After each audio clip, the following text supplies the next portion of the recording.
பாரதி கனவு கண்ட புதுமை பெண், லட்சிய பெண், ஆற்றல் வாய்ந்த பேராசிரியர், நிறைய கவிதைகளை அப்படியே மனம் கொள்ளும்படியாக சொல்லுகிற மிகச்சிறந்த திறமை, மோட்டிவேஷ்னல் ஸ்பீக்கர், எல்லா சிறப்புகளும் உடையவர்கள் பெருமைக்குரிய சகோதரியார் பர்வீன் சுல்தானா அவர்கள் இப்போது பூந்தோட்டமே என்பதை எடுத்துரைப்பதற்கு வருகிறார்கள். மேடை கொஞ்சம் வீக்காக இருக்கும்.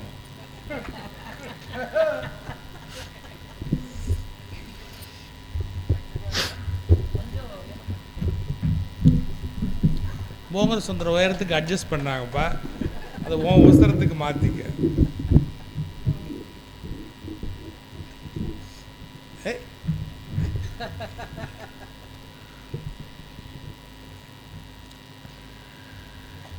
இந்த புனிதமான பூமியில் ஸ்ரீ காருடை ஐயனார் திருக்கோவிலில் இன்றைய பொழுதில் மிகப்பெரிய ஒரு நிகழ்ச்சியை நடத்த வேண்டும் என்ற உள்ள கிடக்கையுடன் இந்த நிகழ்ச்சியை அமைத்திருக்கக்கூடிய அத்துணை பேருக்கும் நான் வணங்கும் இறைவன் நீண்ட ஆயுளையும் தேக ஆரோக்கியத்தையும் தர வேண்டும் என்கின்ற வேட்கையோடு நான் நிரம்ப மரியாதை செய்யும் ஐயா பெருந்தகை கிருஷ்ணன் அவர்களே, தன்னுடைய வாழ்க்கையின் மூலமாக பண்பாட்டையும் மாண்பையும் என்னை போன்ற பல லட்சம் பேருக்கு முன்னுதாரணமாக வாழ்ந்து வரும் பெருந்தகை எங்கள் முகவரி சொல்வேந்தர் ஐயா சுகிசிவம் அவர்களே, மேடையில் பாங்கறிந்து பேசி அமர்ந்திருக்கக்கூடிய பேச்சாளர்களே, எங்களையெல்லாம் அழைத்து மகிழக்கூடிய அருமை சகோதரர்கள் திருமூர்த்தி அவர்களே, அவரை தொடர்ந்து வந்திருக்கக்கூடிய அனைத்து சகோதரர்களே, திரளாக கூடியிருக்கக்கூடிய தமிழ் உறவுகளே, உங்கள் அத்துணை பேரையும் இந்த நல்ல நேரத்தில் வணங்கி மகிழ்கிறேன். எனக்கு தெரிஞ்சு மந்திரக்காரனுக்கும் சூன்யக்காரனுக்கும் என்ன வித்தியாசம் தெரியுமா?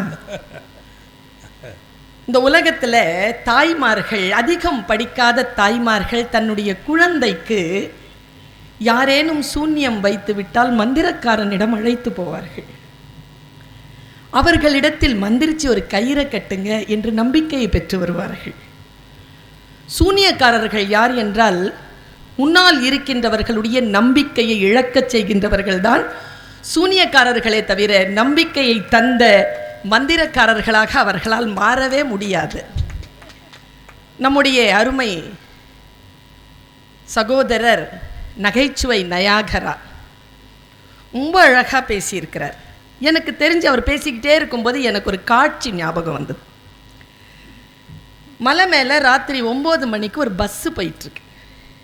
பின்னால் இவரை மாதிரியே ஒரு ஆள் உக்காந்துட்டு, பொண்டாட்டி சரியில்லை, புள்ள சரியில்லை, வேலை சரியில்லை, ஊர் சரியில்லை, உடம்பு சரியில்லை, எல்லாம் ஒன்றும் சரியில்லை அப்படின்ன உடனே வண்டி ஓட்டிகிட்டு இருந்த டிரைவர் சொன்னான், எதுக்கு கவலைப்படுற? எனக்கு கூட தான் கண்ணு சரியில்லை, நான் வண்டி ஓட்டலை. இப்படி புலம்பிக் கொண்டே இருக்கின்றவர்களை பார்த்து எனக்கு இப்படி சொல்ல தோன்றுகிறது. அவர் பேசி ஆரம்பித்து அமர்கின்ற வரைக்கும் எத்தனை போராட்டங்களை அவர் நம்பிக்கை இழக்க வைத்து பேசிக்கொண்டே இருந்தார்னா நான் பார்க்குறேன். உண்மையா சொன்னா அதெல்லாம் உண்மையிலேயே போராட்டமா? இவங்களெல்லாம் என்ன செய்யணும் தெரியுமா? இந்த மாதிரி போராட்டம்னு பேசுகிறவங்க இவங்களை என்ன செய்யலான்னா, நடுவர் அவர்களே, ஒரு கப்பல் போயிட்டு இருந்துச்சு. அதில் ஒருத்தன் இவங்கள மாதிரி ஒன்றும் சரியில்லை, இது முழுகிடும், அவ்வளவுதான், இங்கெல்லாம் ஏறவே இருந்திருக்கக்கூடாது, பாதி கடல் தாண்டி அவ்வளோதான், இனி கரையேறாதுன்னு புலம்பிகிட்டே இருந்தான் ஒருத்தன். நம்ம சுகிசிவம் ஐயா மாதிரி ஒருத்தன் அவனை முறைச்சி பார்த்தான். நல்லா தானடா தொடங்குச்சு, ஏண்டா புலம்புற? சொல்லிக்கிட்டே இருக்கான். இதில் ஒரு சூட்சுமம் சொல்கிறேன் நான். நம்பிக்கை தந்தால் அது அடுத்தவர்களை போய் தொற்றுவது போல் அவநம்பிக்கையும் அவ்வளவு சீக்கிரமாகத்தான் போய் தொற்றும். இந்த அவநம்பிக்கையாளர்களை எப்படி எதிர்கொள்றது? வாழ்க்கை பூந்தோட்டமாக மாற்றுவதற்கு எப்படி இந்த அவநம்பிக்கையாளர்களை எதிர்கொள்வதுங்கிறது அந்த குருநாதருக்கு தெரிஞ்சிருந்தது. அவர் சொன்னார், டேய் புடிங்கடா அவனை, கடலை தூக்கி போடுங்கடா. ஓடுற கடலை தூக்கி போட்டாங்க அவனை. அவன் தத்தளிக்கிறான், அவன் மூச்சு முட்டுறான், அவன் செத்து போயிடுவாங்கிற நேரத்தில் பிடிச்சி உள்ளே போடுங்கடான்னு பிடிச்சி கப்பலில் போட்டாங்களா. அப்போத்துலேருந்து அவன் கம்முன்னு இருந்தான். ஏன்னா கப்பல் மிக மிக பாதுகாப்பானது, கடல் ஆபத்தானது என்பதனை அவன் தெரிந்து கொண்ட தருணம் அது. நீங்கள் பேசின குடும்பம் இருக்கு இல்லையா, அதுதான் உண்மையில் வாழ்க்கையில் பூந்தோட்டம். குடும்பத்தை இழந்தவர்களிடத்தில் கேட்டு பாருங்கள், அது எவ்வளவு பெரிய பூந்தோட்டம் என்று அவர்கள் சொல்லுவார்கள். அவ்வளோ சாதாரணமாக மனைவியை பேசுறீங்க. மனைவி நான் அவ்வளோ சாதாரணமானவளா? பாவேந்தர் பாரதிதாசன் சொல்றார், இவ்வளோ வயசான அம்மா, முதியோர் காதலில் எழுதுவார், இவ்வளோ வயசான அம்மா அவங்கள பார்த்து மலவாழை பழத்தை கொடுக்குற அப்படின்னு அந்த தாத்தா கிட்ட கேட்கும்போது பேத்தி கேட்பாப்பா. அந்த தாத்தா சொல்வார், அவள் ஒன்றும் பேரழகி இல்லை, என்னை கல்யாணம் பண்ணும்போது இருந்த அழகோ அவளுக்கான சேவையோ எதுவுமே இல்லை, உடன் இருக்கிறோம் செயல் இல்லை, இருந்தாலும் எது எனக்கு இன்பம் நல்கும் தெரியுமா, அவள் இருக்கிறாள் என்பது ஒன்றே. நிறைய பேர்கிட்ட கேட்டு பாருங்க, மனைவி உயிரோடு இருந்தால்தான் அந்த முதியோர் வாழ்க்கை சுகமாக இருக்கும், பூந்தோட்டமாக இருக்கும் என்று போராட்டத்தை கடந்தவர்கள் சொல்லுவார்கள். எங்க மனைவி வாய்க்கலைங்க, உடனிருப்பு வாய்க்கல, மனைவியின் உடனிருப்பு வாய்க்கல, பிள்ளைகளோடு கொஞ்சம் வாழ்க்கை வாய்க்கல, போராட்டமே வாழ்க்கையா இருந்தது. இங்கிருந்து எங்க போறது, கடையநல்லூர்ல இருந்து பாண்டிச்சேரிக்கு போறான், பாண்டிச்சேரியில இருந்து காசிக்கு போறான் பாரதி. அலைஞ்சி 39 வயதில் இறந்து போன அந்த பெருங்கவிஞன் எழுதினான், எத்தனை கோடி இன்பம் வைத்தாய் என் இறைவா. வாழ்க்கையில எல்லாமே போராட்டம் தானா? இந்த போராட்டமா மனசு மாறுறதுக்கும் பூந்தோட்டமா மனசு மாறுறதுக்கும் நடுவில் ஒரு மெல்லிய கோடு தாங்க. அழகுக்கும் கவர்ச்சிக்கும் மெல்லிய கோடு தான், நகைச்சுவைக்கும் ஆபாசத்திற்கும் மெல்லிய கோடு தான். அந்த மெல்லிய கோட்டை யார் ஒருவர் புரிந்து கொள்கிறார்களோ அவர்கள் பூந்தோட்டமான வாழ்க்கையை வாழ்கிறார்கள். இப்போ இலக்கியத்தில் சீத்தை இருக்கிறா, சூர்பனகை இருக்கிறா. ஒன்று போராட்டம், ஒன்று பூந்தோட்டம். சரியா? ராமனுக்கு ஒன்று போராட்டம், இன்னொன்று பூந்தோட்டம். 2 பேரை பற்றி எழுதுகின்ற கம்பன் இப்படி எழுதுறான். 2 பேரும் நடக்கிறாங்க. எது போராட்டம், எது பூந்தோட்டம் தெரியுமா? எது கவர்ச்சி, எது அழகு தெரியுமா? பாருங்க, நம்ம மனசு தான் எல்லாமே. சீதை நடந்தாள், அழகாக இருந்தது.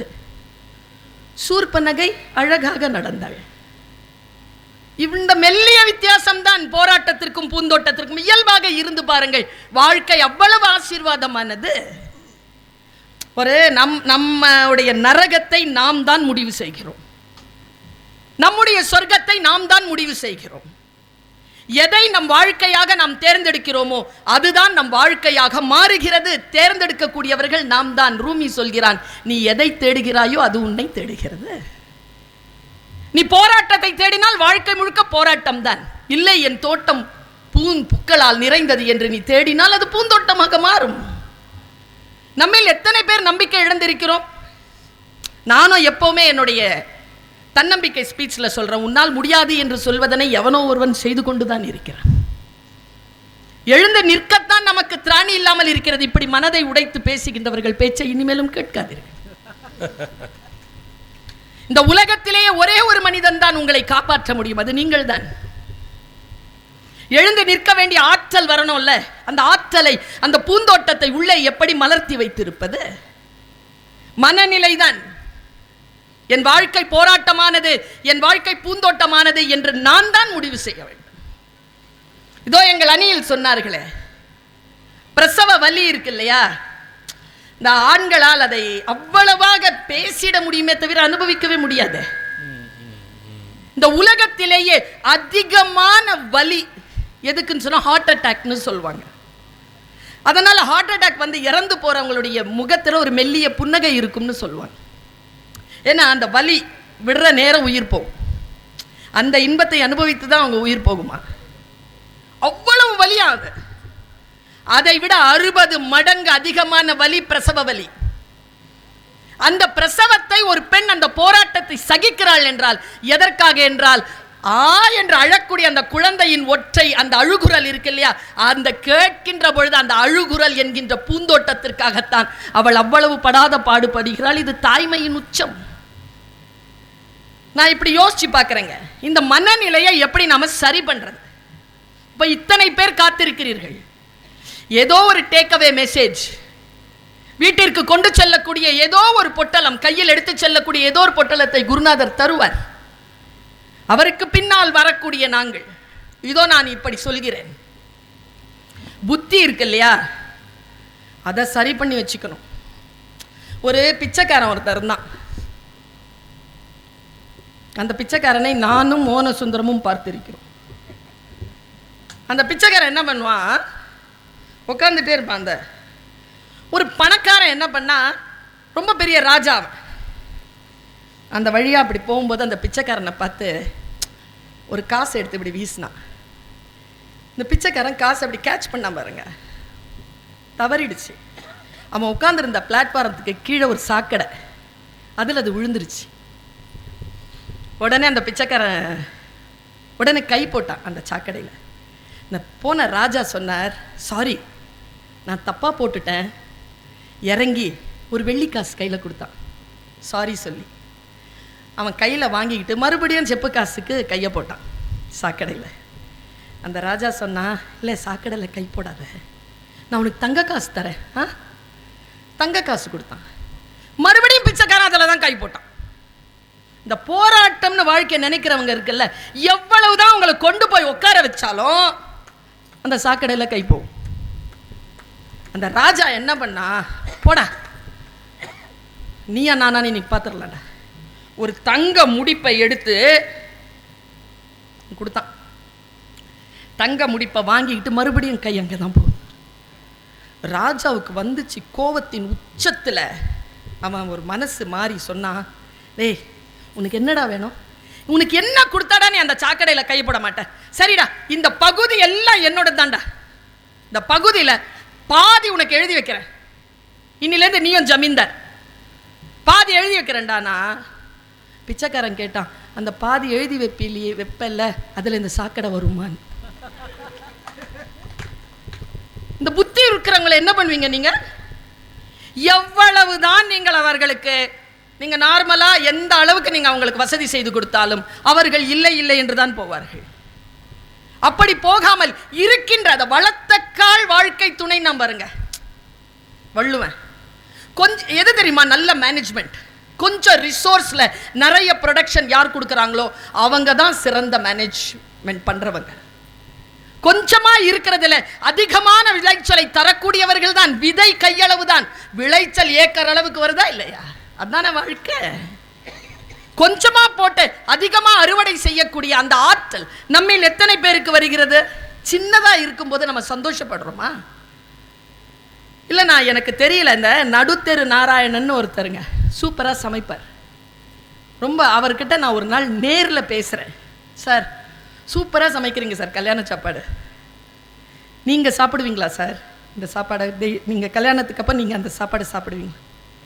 இல்லைம்மா நான் சாப்பிட்றதில்ல, என் கூட வேலை செய்கிறவங்கெல்லாம் சாப்பிட்டு வருவாங்க, நான் சாப்பிட மாட்டேன்.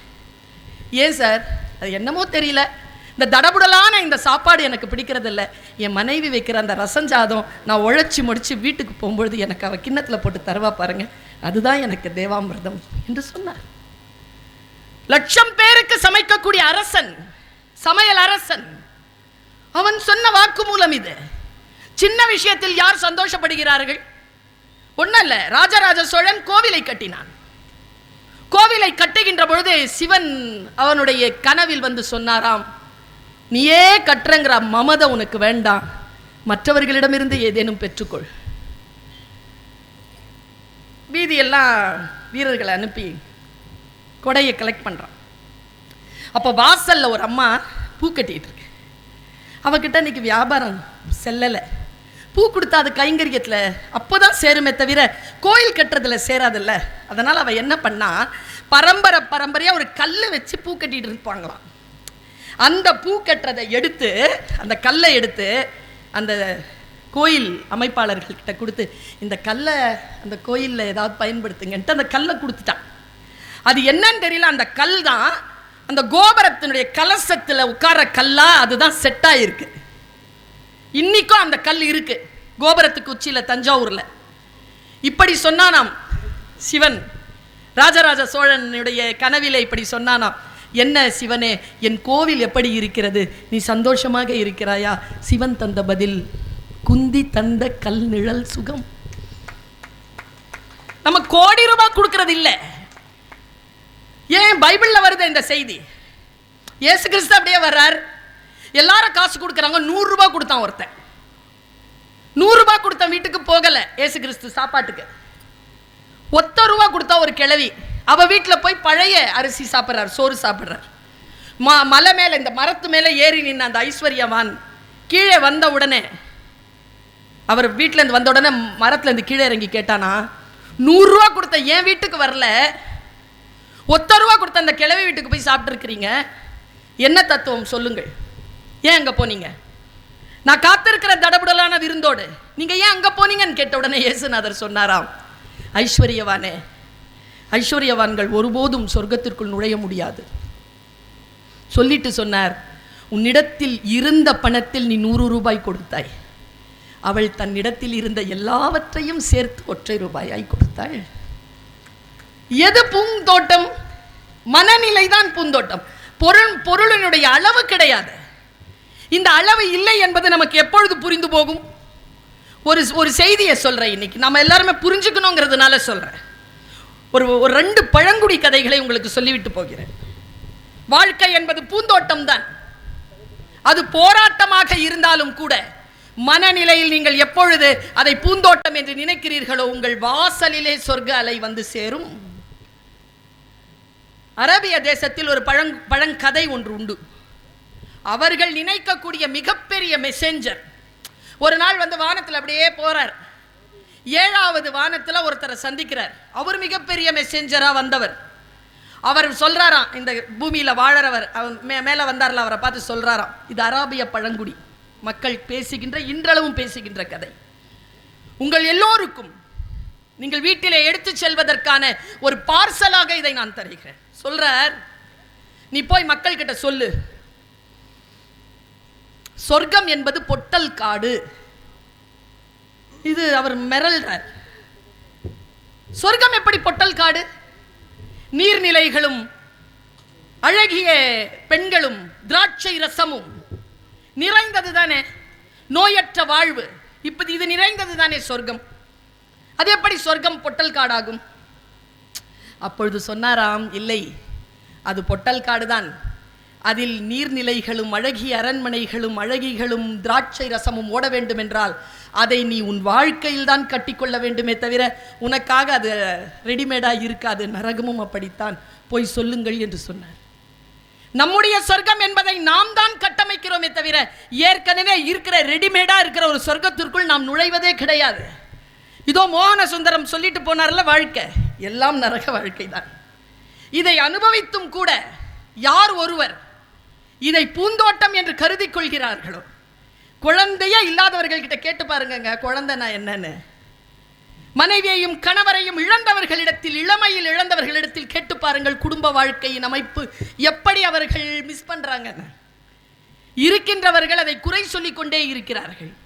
இருப்பதில் குறை சொல்வதில் இல்லை, ஜாகிரதையாக இருக்க வேண்டும். பீகார் பழங்குடி கதை இப்படி சொல்கிறது. வேட்டை தெரிந்த, ஆயுதம் ஏந்திய வேட்டைக்காரனுக்கு பயப்படுவதை விட புறாக்களே, நீங்கள் ஆயுதம் ஏந்திய, வேட்டையாட தெரிந்தாலும் குறிவைக்க தெரியாத வேட்டைக்காரனிடம் ஜாகிரதையாக இருங்கள். ஏன்னா அவங்களுக்கு தானே குறி வச்சிருக்கான்னு நீங்க உட்கார்ந்துருப்பீங்க, அது உங்களை வந்து அடிச்சிடும். எப்பொழுது நாம் ஜாகிரதையாக இருக்கிறோமோ, வாழ்க்கையை பெருமதியாக கருதுகிறோமோ, அப்பொழுதுதான் நம்முடைய வாழ்க்கை பூந்தோட்டமாக அமைகிறது. எல்லா போராட்டங்களுக்குமான ரிசல்ட் இருக்கு இல்லையா, அதுதான் பூந்தோட்டம். அந்த பூந்தோட்டத்திற்குத்தான் இவ்வளவு பாடுகள். பூந்தோட்டமாகவே எல்லாம் கிடைப்பதில்லை.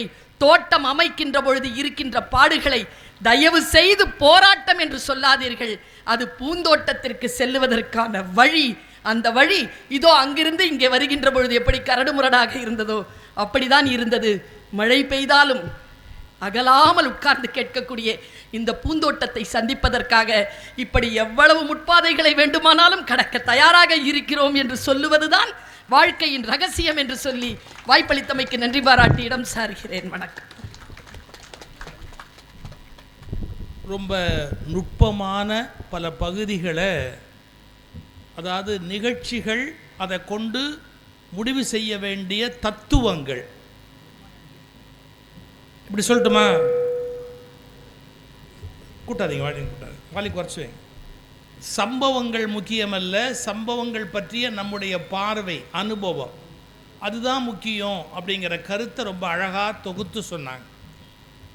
நீங்கள் எந்த ஒரு கணக்கும், நம்முடைய நாதன் சார் சொன்னார் பார்த்தீங்களா, நாம் என்ன +2 + 2 4 அப்படிங்கிற மாதிரி கணக்கு போடக்கூடியது வாழ்க்கை இல்லைங்க.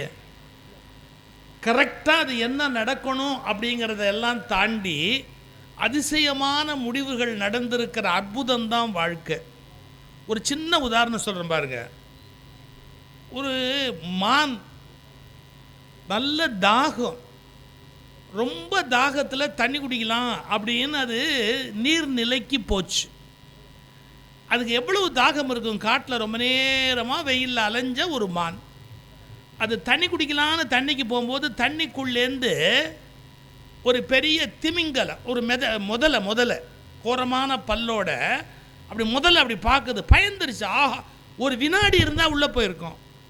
ஐயோ அப்படின்னு பயந்துக்கிட்டு அந்த மான் என்ன பண்ணுச்சு, இப்படி திரும்பி இந்தாண்ட பார்க்கலாம் அப்படின்னு பார்த்தா புலி நிற்கிது.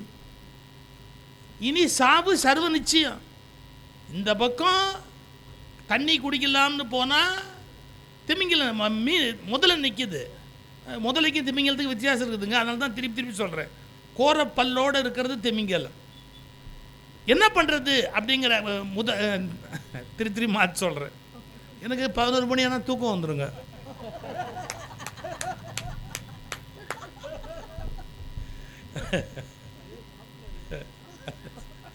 முதல்ல கரெக்டாக சொல்கிறேன். இப்போ இல்லை, அது வாயை பொழந்துக்கிட்டு நிற்கிது. இந்த பக்கம் புலி நிற்கிது. இப்போ அது என்ன பண்ணும், தப்பிக்கலாம் அப்படின்னு பார்த்து காட்டுக்குள்ளே எங்கேயாவது ஓடிடலாமா, எங்கேயாவது பூந்து ஓடலாமான்னா காடு தீப்பிடியுது. காட்டுக்குள்ளேயும் போய் ஒழிய முடியாது, தண்ணிக்குள்ளேயும் போக முடியாது. இந்த போகலான்னா புலி நிற்கிது. என்ன பண்ணுறதுன்னு தெரியாமல் திகைச்சு போய் மானு இந்த பாருங்க அப்படி மயக்கத்தில் ஒரு செகண்ட் அப்படி கீழே விழப்போகுது. இந்த மானை திங்கணுங்கிற எண்ணத்தில் புலி அப்படியே பாஞ்சுது பாருங்க. கரெக்டாக அந்த முதல்ல வாயில் போய் இறங்குச்சு. இப்போ முதல்ல சாப்பிடணுன்னு வாயை திறந்துருக்குதா, இந்த புலி நேராக பாஞ்சுது பாருங்க. நேராக போய் அது வாயில் இறங்குச்சு. புலி செத்து போச்சு. அது பிடிச்சிக்கிச்சு இல்லை, விடாது இல்லை. அது எதுக்கு அடிச்சா என்ன, மானை விட இது இன்னும் பெரிய பிரேக்ஃபாஸ்ட்டு இல்லையா? ஒரு காதணி விழாவில் சாப்பிட்லான்னு போன போது கல்யாண சாப்பாடே கிடைச்ச மாதிரி இது என்ன கிடச்சிருச்சு, இவ்வளோ பெரிய அருமையான உணவு கிடச்சிருச்சு. டபக்குன்னு தண்ணிக்குள்ளே போயிடுச்சு. அது இழுத்துக்கிட்டு தண்ணிக்குள்ளே போயிடுச்சு. இந்த மயங்கி உழுந்த மான் ஒரு செகண்ட் மழை பெஞ்சுது. திடீர்னு இங்கே தான் திடீர்னு பெய்யுது இல்லை, அது மாதிரி ஒரு மழை பெஞ்சுது. அந்த தண்ணியில் அப்படி தெளிஞ்சு எந்திரிச்சது பாருங்க. அந்த மழையில் காட்டில் இருக்கிற தீ அவிஞ்சுது, காட்டுக்குள்ளே ஓடி போச்சு. இப்போ சாவு சர்வ நிச்சயம் என்று யமனுடைய 2 பற்களுக்கு மத்தியில் சிக்கியிருந்த ஒரு மான் சந்தர்ப்பம் சூழ்நிலை மாறியதால் சௌக்கியமாக வாழ முடிகிறது என்றால் இந்த படைப்பை நாம் எப்படி புரிந்து கொள்வது? நல்லா யோசிச்சு பார்க்கணும். இந்த படைப்பில் எந்த அதிசயம் வேணாலும் நடக்கலாம். கேபி சுந்தராம்பாள் அந்த காலத்தில் 1 லட்சம் ரூபாய் சம்பளம் வாங்கின ஒரே நடிகை தெரியுமா? 1 லட்சம் என்பது இப்போ இருக்கிறதுல 100 கோடிக்கு சமம் அந்த காலகட்டத்தில். அந்த மாதிரி ஒரு காலத்தில் தன்னுடைய ஒரு படத்தில் நடிக்கிறதுக்கு 1 லட்சம் ரூபாய் வாங்கின ஒரே நடிகை யார்? கேபி சுந்தராம்பாள். இந்த கேபி சுந்தராம்பாள் அம்மா வறுமை காரணமாக காவேரி ஆற்றுல தற்கொலை பண்ணிக்கலாம் அப்படின்னு முடிவு பண்ணி 2 பொன் குழந்தைகளை இழுத்துக்கிட்டு போகிறாங்க. போய் அந்த காவேரி ஆற்றுல முக்கிக்கிட்டு செத்து போகலார். இந்த அம்மா அழுகுறாங்க. அம்மா வேண்டாம்மா, அம்மா சாக வேண்டாம்மா, அம்மா சுமார் பொம்பளை பிள்ளைகளை நான் எப்படி காப்பாற்ற முடியும், உங்களை வச்சுட்டு என்னால் ஒன்றும் பண்ண முடியாது, வாங்க எல்லாரும் போய் காவேரியில் சாகுவோம் அப்படின்னு இழுத்துட்டு போகிறாங்க. இது இழுத்துட்டு போகும்போது கேபி சுந்தராம்பாள் உள்ளே விழுந்து அவங்க அம்மா காலை இறுக்கி பிடிச்சி, அம்மா என்னை விட்டுடுமா, சாக வேண்டாமா, ஒன்னையும் நான் காப்பாற்றுறேம்மா, அம்மா ஒன்னையும் நான் காப்பாற்றுறேம்மா, என்னை விட்டுடுமா அப்படின்னு. அந்த அம்மாவுக்கு மனசு கேட்காம எப்படி இது நம்ம எப்படி வாழ்கிறது அப்படின்னு தற்கொலை எண்ணத்தை விட்டுட்டு இந்த ரயில்வே ஸ்டேஷன் வந்து கொடுமுடி அதெல்லாம் காவிரி கரூர் அப்படியே கரையாக ரயில் போகும், ஒரு பேசஞ்சர் ரயில். இந்த 2 பிள்ளைகளையும் கூட்டிக்கிட்டு அந்த அம்மா வந்து ரயிலில் ஏறுறாங்க. அப்படி ரயிலில் ஏறும்போது எதிர் சீட்டில் உட்காந்துருந்தவர் அந்த குழந்தைங்களை இப்படி பார்த்துட்டு அது பசி மயக்கத்தில் அப்படியே சாஞ்சு கீழே விழுது. ஏம்மா இந்த பிள்ளைங்க எப்போ சாப்பிட்டுச்சு அப்படின்னு கேட்டார் அந்த எதிர் சீட்டில் உட்காந்துருந்தவர். சாப்பிட்டுச்சா, என்னைக்கு சாப்பிட்டுச்சுன்னு கேளுங்க, நான் எப்படி இந்த பிள்ளைங்களுக்கு சோறு போட முடியும், சாகலான்னு தான் காவிரியில் போய் விடலான்னு போனேன். சும்மா இருங்கம்மா, இதுக்காக சாவாங்களே யாராவது, எனக்கு பிள்ளை இல்லைம்மா, கொடுத்துட்றீங்களா, இந்த பிள்ளைய கொடுத்துட்றீங்களா, எனக்கு பிள்ளை இல்லை, ஏன் உங்களுக்கு அண்ணன் இருக்காரா உங்களை காப்பாற்றுறதுக்கு, இல்லை நான் என்ன அண்ணனாக கொடுக்குறேன், இந்த பிள்ளைங்களை நான் வளர்க்குறேன், கொண்டாங்கம்மா வாங்க. கூட்டிகிட்டு போய் ஈரோடில் அதுக்கப்புறமா அந்த பொண்ணுக்கு பாட்டு நல்லா வருதுன்னு தெரிஞ்சு அந்த பிள்ளைய தன்னுடைய குழந்தையாக வளர்த்து பிற்காலத்தில் மகாத்மா காந்தி விருந்து வந்து தமிழ்நாட்டில் சாப்பிட்ட வீடு கொடுமுடி கோகிலம் என்று அழைக்கப்பட்ட யார், சுந்தராம்பாள். நீங்கள் என்டி ராமாராவ் அப்படின்னு இந்திய அரசியலில் ஒரு சகாப்தம் ஆந்திராவில் என்டி ராமாராவ் 2 இட்லி கேட்ட கதை சொல்லவா. நாகிரெட்டி படம் எடுக்கிறாரு, நாகிரெட்டி ஸ்டுடியோவில் அப்படியே தங்கி நடிக்கிறாரு என்டி ராமாராவ். நாகிரெட்டியோட கார் வந்து நிற்கிது. அப்போ என்டி ராமாராவ் தயங்கி நிற்கிறாரு. ரெட்டி இறங்கிட்டு கேட்குறாரு, என்ன ராமாராவ் என்ன வேணும் அப்படின்னு. இங்கே 4 இட்லி கொடுக்குறாங்க, எனக்கு பத்தலை, பசிக்குது, எப்படியாவது இன்னும் ஒரு 2 இட்லி சேர்த்து கொடுக்க சொல்லுங்க.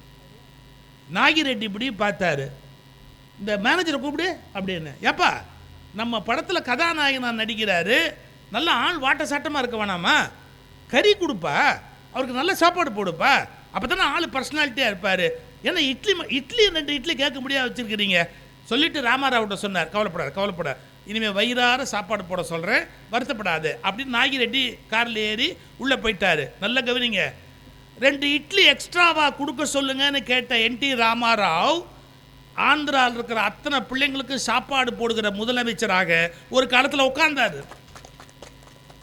அப்போ நீங்கள் வரலாற்றை புரிஞ்சுக்கணும். ஒரு காலத்தில் துன்பம் இருப்பதாலேயோ வறுமை இருப்பதாலேயோ கஷ்டம் இருப்பதாலேயோ சாகிற வரைக்கும் அதுதான் அப்படிங்கிறது கிடையாது. இது ஒரு நிலை. ஆனால் சந்திரபாபுன்னு ஒரு நடிகர் இருந்தார் தெரியுமா உங்களுக்கு? எவ்வளோ பெரிய நடிகர் தெரியுமா சந்திரபாபு? சிவாஜி கணேசனை பின்னால் காக்க வச்சார். அவர் ஷூட்டிங் வரமாட்டார், ஷூட்டிங் எல்லாம் ஏற்பாடு பண்ணியிருப்பாங்க, சந்திரபாபு வரமாட்டார், குடிச்சிட்டு படுத்து கிடப்பார், ஒன்றும் பண்ண முடியாது. அந்த சந்திரபாபு பிற்காலத்தில் ஒரு நாள் ஒரு சீட்டு எழுதி கொடுத்து விடுறாரு ஒருத்தர்கிட்ட.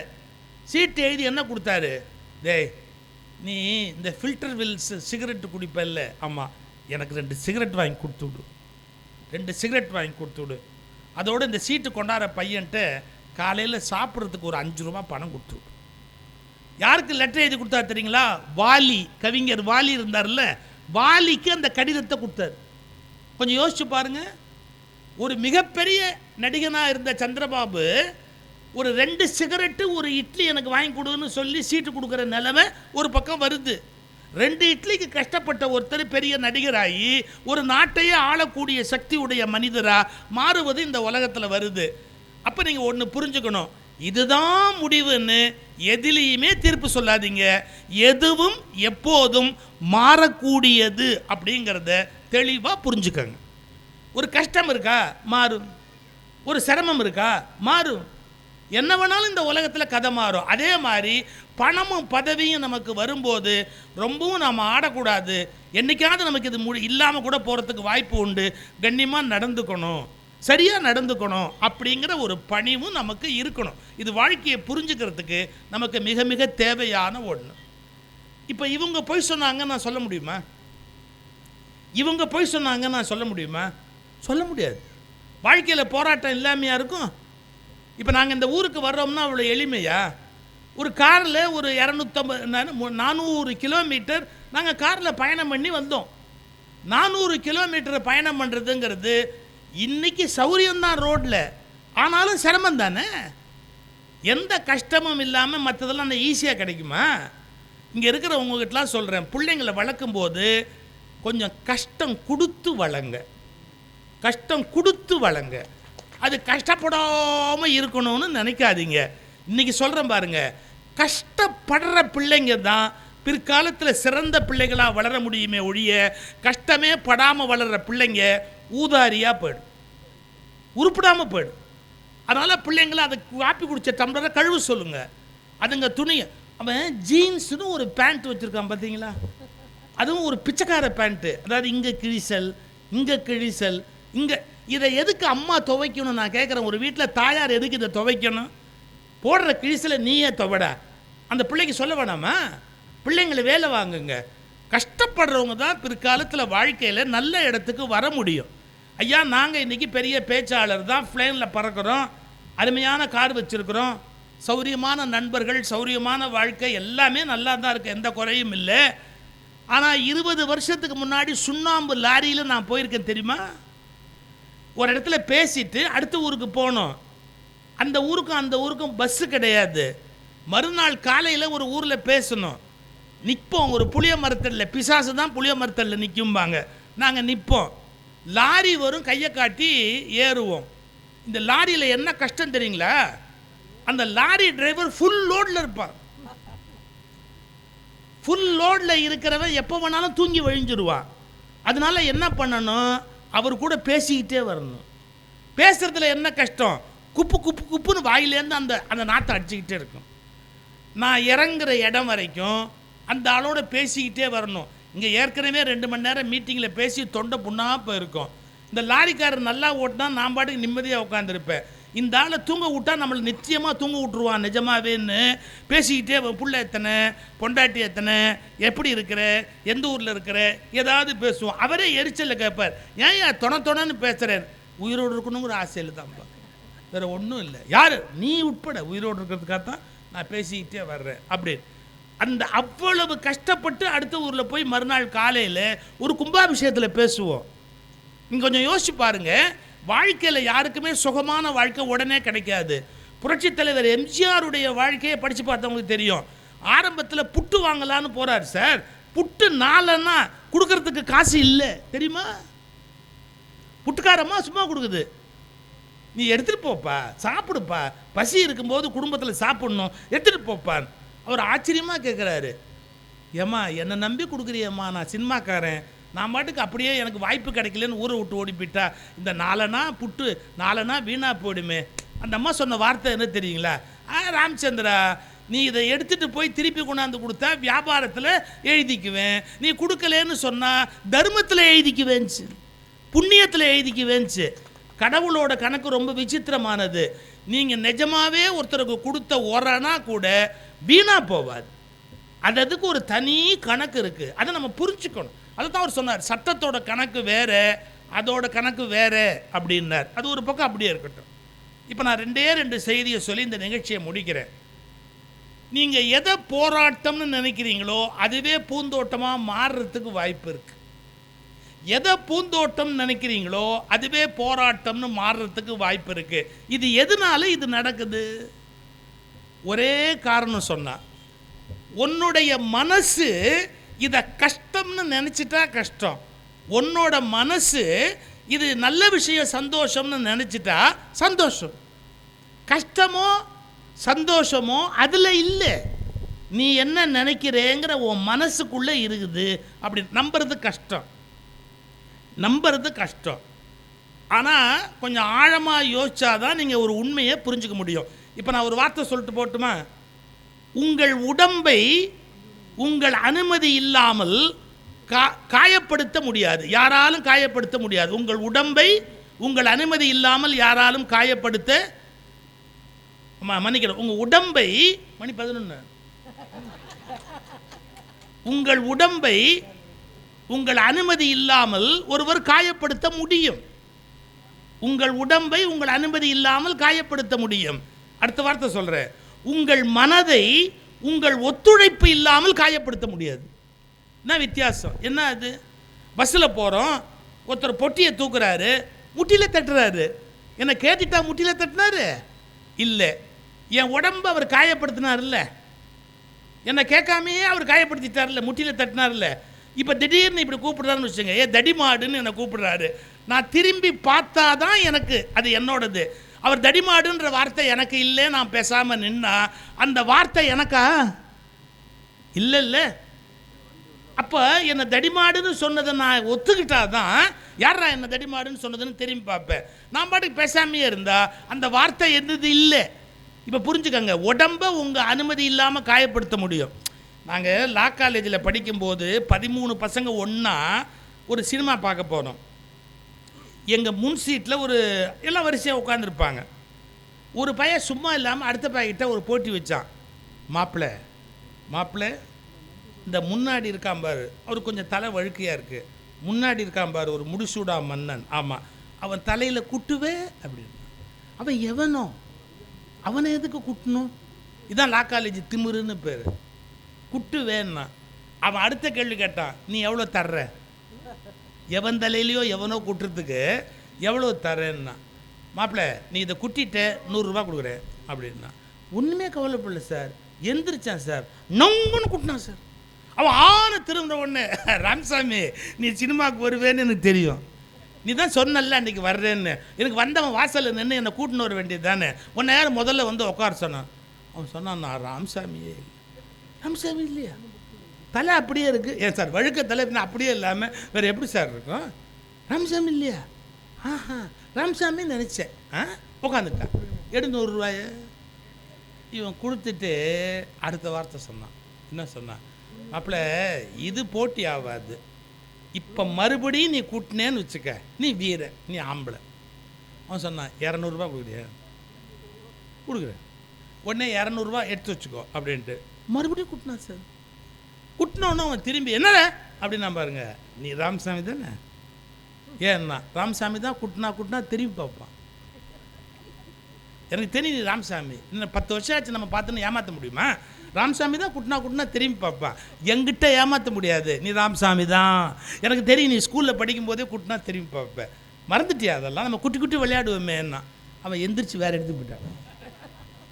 எடரான்னு 200 ரூபா வாங்கிட்டான். இன்டர்வல் வந்தது சார்.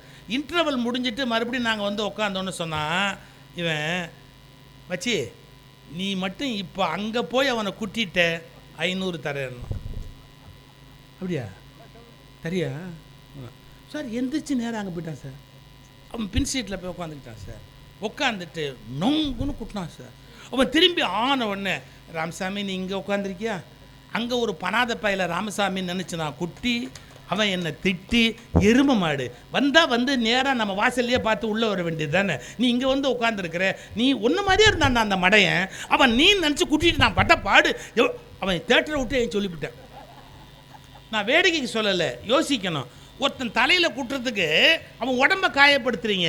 உடம்பை காயப்படுத்துறதுக்கு பர்மிஷனே வேண்டியதில்லை இந்த உலகத்தில். இப்போ மருமகளை சொல்கிறான்னு வச்சுக்க மாமியார், அந்த எருமை மாடுன்னா நான் எருமை மாடு இல்லைன்னு நான் கிளியராக இருந்தால் எனக்கு வலிக்குமா? இப்போ ஒரு வார்த்தை சொல்லட்டுமா? உங்கள் வலிகளில் பெரும்பாலானவை நீங்களே தீர்மானித்து கொண்டது. உங்கள் மன வலிகளில் பெரும்பாலானவை நீங்களே தீர்மானித்து கொண்டது. எனக்கு அது சம்மந்தம் இல்லை அப்படின்னு நிமிர்ந்து நின்றுட்டா நம்மளை யாருமே அவமானப்படுத்தவும் முடியாது, நம்மளை யாருமே காயப்படுத்தவும் முடியாது. இதை ஒன்று நம்ம புரிஞ்சுக்கிட்டா போதும். இதுக்கு நான் ஒரு உதாரணம் சொல்வேன், அதை சொல்லி நான் நிறுத்திடுறேன். நான் கோயம்புத்தூரில் குடியிருந்த போது முதல்ல பேச்சாளனாக என் வாழ்க்கையை ஆரம்பிக்கிறேன். என்கிட்ட கார் கிடையாது, அப்போ பெரிய வசதியான வாழ்க்கையெல்லாம் கிடையாது. கார் கிடையாதுங்கிறது முக்கியம் இல்லை, கார் உள்ளவர்கள் நண்பராகவும் கிடையாது. குறைஞ்சபட்சம் கார் உள்ளவங்க நண்பராகாது இருக்கணும்ல, அதுவும் கிடையாது. ஊட்டிக்கு போகணும் சார், கோயம்புத்தூர்லேருந்து எனக்கு பேச்சு ஊட்டியில். என்கிட்ட வசதி இல்லை, பஸ்ஸில் ஏறி போகிறேன். பஸ் ஸ்டாண்டுக்கு போய் கோயம்புத்தூரில் ஏற போனால் இந்த பாருங்களேன், லாஸ்ட்டு சீட்டு தான் காலியாக இருக்குது. அதுவும் 2 சீட்டு காலியாக இருக்குது, 4 பேர் உட்காந்துருக்கான், பஸ்ஸு முழுக்க ஃபுல்லாக இருக்குது. லாஸ்ட்டு சீட்டில் போகிறது என்ன கஷ்டம்னு உங்களுக்கு தெரியுமில்ல? தூக்கி போடும். சொர்க்கத்துக்கும் பூமிக்கும், சொர்க்கத்துக்கும் பூமிக்கும் போயிட்டு வரணும். எனக்கு அந்த பலம் இல்லை, மேலேயும் கீழியுமா நம்மளால் போக முடியாது. ஷாக் அப்சர்வர் மாதிரி கையெல்லாம் இப்படி வச்சா கூட சரியாக இருக்காது, தெரியும் எனக்கு. நமக்கு இந்த லாஸ்ட் சீட் வேணாம்பா, இது நரகம் அப்படின்ட்டு இறங்க போனேன் சார். முன் சீட்டில் என்ன ஒருத்தர் பார்த்துட்டு, அப்போ நான் கொஞ்சம் பாப்புலர் ஆகிட்டு இருக்கிறேன். சார் சுகி சிவன் தானே நீங்கள் அப்படின்னாரு. ஆமாம், வாங்க சார், என் சீட்டில் உட்காருங்க சார், நீங்கள் போங்க சார், உங்களுக்கு மீட்டிங் இருக்கும், ஏதோ ஒரு வேலை இருக்கும், முன்னாடி போங்க, நான் அடுத்த பஸ்ஸில் வரேன் சார். அவர் ரொம்ப கெட்டிக்காரு. இதே பஸ்ஸில் இருந்தால் இவனுக்கு டிக்கெட் வாங்க வேண்டி வரும்னு அவருக்கு ஒரு யோசனை. என்னை இறக்கி அவர் சொல்கிறார், நீங்கள் போங்க சார், நான் இறங்கிக்கிறேன்னு இறங்கிட்டேன். நான் பஸ்ஸு புறப்பட போகுது சார், டிரைவர் வந்து எடுக்கிறாரு. பஸ்ஸு புறப்பட போது புதுசாக கல்யாணம் ஆன ஒரு ஜோடி சார் வந்து உட்காருது சார். நீங்கள் யோசிக்கிறீங்க, புதுசாக கல்யாணம் ஆன ஜோடின்னு எப்படி சொல்கிறேன்? அதில் பிஹெச்டியே நான் பண்ணியிருக்கேன். எப்படி தெரியுங்களா? கல்யாணம் ஆகி ரொம்ப நாள் ஆன தம்பதி, கல்யாணமே இன்னும் ஆகலை, பையன் பொண்ணை ஃபாலோ பண்ணுறான், கல்யாணத்துக்காக ஃபாலோ பண்ணுறான், அது ஒரு செட்டு. லேட்டஸ்ட்டாக நியூலி மேரீடு, அது ஒரு செட்டு. என்ன வித்தியாசம்னு இப்போ சொல்லி கொடுத்துட்டு போகிறோம் பாருங்கள். இன்னையிலேருந்து இந்த ஊரே இதை தெரிஞ்சுக்கணும்.